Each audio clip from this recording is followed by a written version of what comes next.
Եվրամիությունը հիբրիդային արագարձագանքման թիմ կուղարկի Հայաստան օգնելու հակազդել սպառնալիքներին, որոնք կանխատեսվում են երկրում սպասվող խորհրդարանական ընտրություններին ընդառաջ, հայտարարել է Եվրոպական դիվանագիտության ղեկավար Կայա Կալասը։ Նա հավելել է, Եվրամիությունը մենակ չի թողնի Հայաստանին արտաքին միջամտության դեմ եւ որ ճնշման տակ գտնվող ժողովրդավարությունները կարող են հույս դնել Եվրոպայի վրա։ Մինչ այս էլ Եվրամիության ընդլայնման հարցերով հանձնակատար Մարթա Կոսը հայտարարել էր, որ Եվրամիությունը պատրաստ է 12 միլիոն եվրո տրամադրել Հայաստանին ընտրություններին ընդառաջ սպասվող հիբրիդային սպառնալիքներին հակազդելու համար։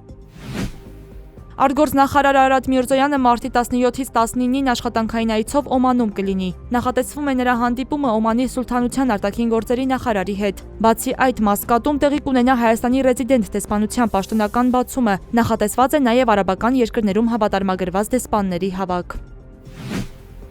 Դուբայի օդանավակայանի նոր հարվածները վառելիքի տերմինալի հրդեհման պատճառ են դարձել։ Երեկուշ երեկոյան միջազգային օդանավակայանը կրկին փակվել է ԱԹՍ-ների սպառնալիքի եւ իրանական հարձակումից հետո բռնկված հրդեհի պատճառով։ Միաժամանակ Իսրայելի բանակը հայտարարել է Թեհրանի եւ Բեյրութի ենթակառուցվածքներին լայնամասշտաբ հարվածներ հասցնելու մասին։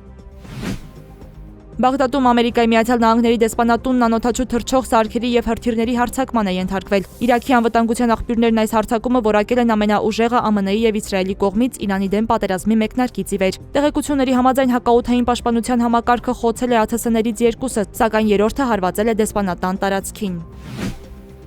Աֆղանստանի մայրաքաղաք Քաբուլի կենտրոնին Պակիստանի հարվածի հետևանքով 400 մարդ է զոհվել։ Նշվում է, որ թիրախում հայտնվել է բժշկական հաստատությունը, որտեղ բուժում էր ստանում ավելի քան 3000 բուժառու։ Պակիստանը հերքում է կլինիկային հարվածը։ Իսլամաբադը պնդում է, որ թիրախային հարվածներն ուղղված են եղել միայն ռազմական օբյեկտներին։ Ռուս-վրացական սահմանային վերին Լարս անցակետ տանող ճանապարհը փակ է բոլոր տեսակի տրանսպորտային միջոցների համար։ Այս մասին հայտնում է Վրաստանի ճանապարհային դեպարտամենտը։